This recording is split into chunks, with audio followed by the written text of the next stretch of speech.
રાજકોટના માર્કેટિંગ યાર્ડમાં ડુંગળીની આવકમાં ઘટાડો નોંધાયો છે, જ્યાં મંગળવારની સરખામણીએ બુધવારે સૂકી ડુંગળીની આવકમાં અંદાજે 700 ક્વિન્ટલનો ઘટાડો થયો.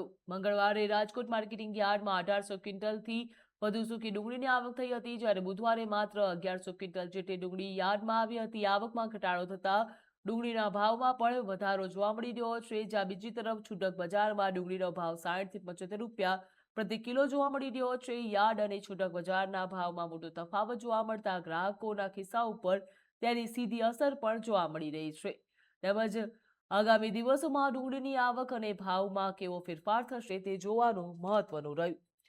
તો હાલ રાજકોટમાં ડુંગળીની આવકમાં ઘટાડો નોંધાયો છે. મહત્વનું કહી શકાય. જો ડુંગળીના ભાવની વાત કરીએ તો 60 થી 75 રૂપિયા પ્રતિ કિલો સુધી જોવા મળી રહ્યા છે. યાર્ડ અને છૂટક બજારમાં ભાવમાં મોટો તફાવત પણ જોવા મળી રહ્યો છે, જ્યાં ગ્રાહકોના ખિસ્સા ઉપર તેની સીધી અસર જોવા મળી રહી છે.